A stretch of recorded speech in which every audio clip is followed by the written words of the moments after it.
This is StoryLink Radio. Our stories are presented before a live audience, then recorded for the StoryLink Radio podcast for your on-demand listening pleasure. Please visit StoryLinkRadio.com for show notes, to find out how to join our live audience, and for lots of free stuff, including free audiobooks and much more. This episode is the next chapter in MORTE D'ARTHUR. Please remember to visit www.storylinkradio.com. Book 2, Chapter 3. How the Lady of the Lake demanded the knight's head that had won the sword, or the maiden's head. The meanwhile that this knight was making him ready to depart, there came into the court a lady that hight the Lady of the Lake. And she came on horseback, richly beseen, and saluted King Arthur, and there asked him a gift that he promised her when she gave him the sword. "That is sooth," said Arthur, "a gift I promised you, but I have forgotten the name of my sword that she gave me." "The name of it," said the lady, "is Excalibur. That is as much to say as cut steel." "Ye say well," said the king. "Ask what ye will, and ye shall have it, and it lie in my power to give it."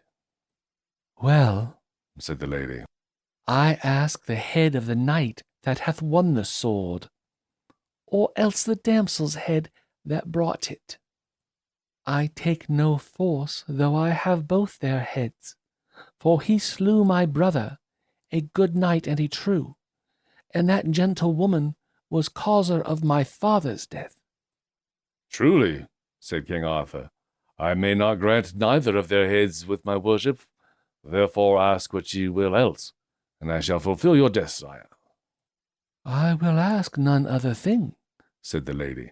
When Balin was ready to depart, he saw the Lady of the Lake, and that by her means had slain Balin's mother, and he had sought her 3 years. And when it was told him that she asked his head of King Arthur, he went straight to her and said, "Evil be you found, ye would have my head, and therefore ye shall lose yours." And with his sword lightly he smote off her head before King Arthur.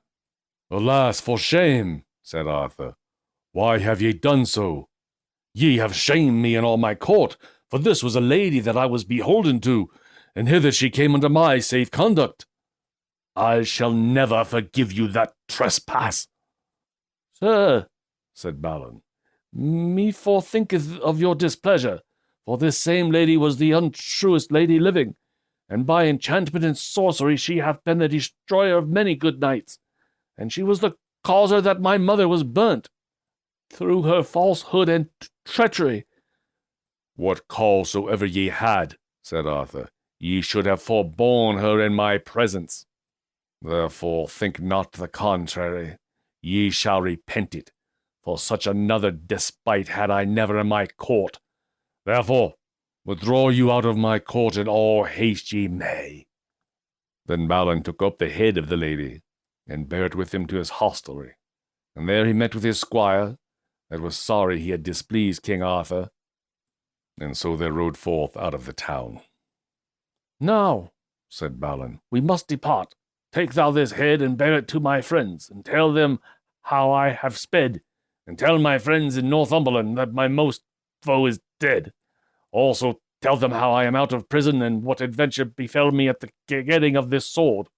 "Alas," said the squire, "ye are greatly to blame for the displeased King Arthur." "As for that," said Balin, "I will hie me in all the haste that I may to meet with King Rience and destroy him, either else to die therefore.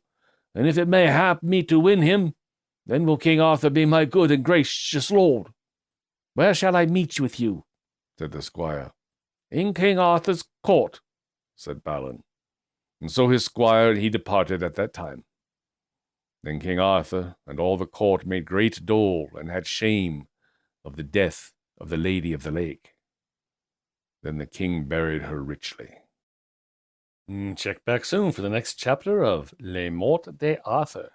Thank you for listening to StoryLink Radio. If you like what you've just heard, we hope you will subscribe to our podcast. and pass along our web address, www.storylinkradio.com. Be sure to visit our website for show notes, to find out how to join our live audience, and for lots of free stuff, including free audiobooks and much more. Join us next time for another story from StoryLink Radio.